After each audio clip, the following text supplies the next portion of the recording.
किधर जाइएगा साहब? गिरजेश जी को स्टेशन से बाहर आते देख वह रिक्शा चालक अचानक पूछ बैठा। चर्च रोड जाना है, चलोगे? गिरजेश जी ने अपनी ट्रॉली बैग के पहियों को विराम दे दिया।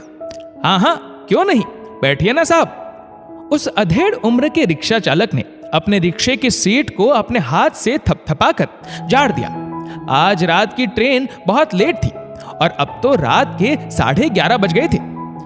गिरजेश जी अपने ऑफिस की ऑडिट टीम संग अभी अभी वापस लौटे थे और ट्रेन से उतरते ही उन्हें घर पहुंचने की जल्दी होने लगी थी। असल में अगले दिन क्रिसमस था और आज अभी गिरजेश जी के संग चर्च जाने का इंतजार करती उनकी पत्नी रोजलिन कहीं थक कर सो न जाए, ये सोच गिरजेश जी ने स्टेशन से कुछ ही दूर चर्च रोड में अपना घर होने के बावजूद रिक्शे से घर तक जाने का फैसला ट्रेन से उतरते ही कर लिया था। लेकिन रिक्शे पर बैठते ही उनकी नजर मफलर से कान बांधे रिक्शा चालक के पहनावे पर गई। दिसंबर की ठंड में भी उसके शरीर पर मात्र एक कुर्ता देख जैकेट दस्ताना पहने गिरजेश जी की खुद की देह में भी सिहरन सी दौड़ गई। अरे यार, तुम लोगों को ठंड नहीं लगती? कम से कम एक स्वेटर ही पहन लिया करो। खुद से कम उम्र उस रिक्शा चालक को उन्होंने डांटा, लेकिन उस रिक्शा चालक ने अपने रिक्शे के पैडल पर जोर लगाते हुए सफाई दी। घर से स्वेटर पहनकर ही आया था साहब, फिर उतार क्यों दिया? गिरजेश जी को हैरानी हुई, लेकिन रिक्शा चालक ने स्टेशन के बाहर खुले में बैठ भीख मांगते दोनों पैरों से अपाहिज एक भिखारी की ओर इशारा किया। अब क्या बताए साहब, उसे ठंड से ठिठुरता देख रहा नहीं गया मुझसे। उस गरीब रिक्शा चालक की दरियादिली देख गिरजेश जी दंग रह गए।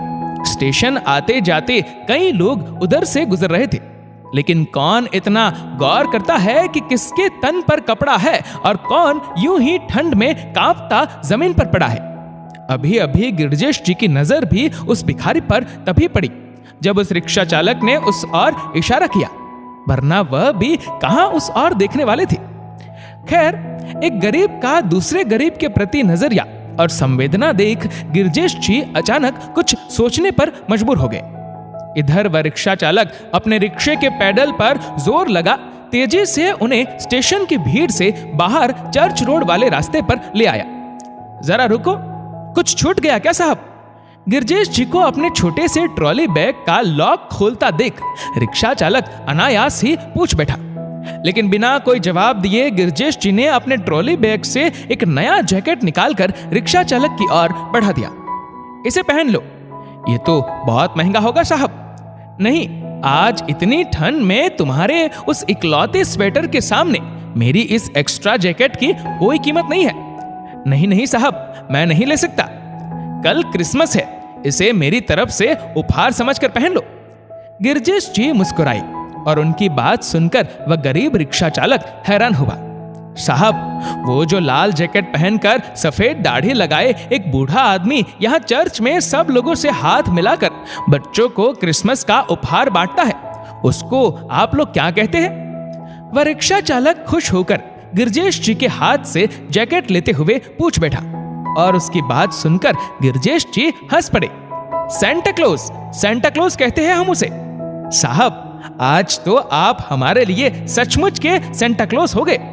रिक्शा चालक उपहार पाकर गदगद हुआ और गिरजेश जी उसकी बात सुनकर जोर से हंस पड़े। गिरजेश जी अचानक किसी के लिए सेंटा क्लॉज हो गए थे। दोस्तों, इस वीडियो को लेकर आपकी क्या राय है नीचे कमेंट करके जरूर बताएगा। और अगर आपको वीडियो अच्छा लगा हो तो इस वीडियो को लाइक करेगा, शेयर करेगा ज्यादा से ज्यादा लोगों तक। और ऐसे ही और भी इंस्पिरेशनल वीडियोस के लिए सब्सक्राइब करें हमारे यूट्यूब चैनल को और फेसबुक पर फॉलो करें हमारे पेज को। धन्यवाद।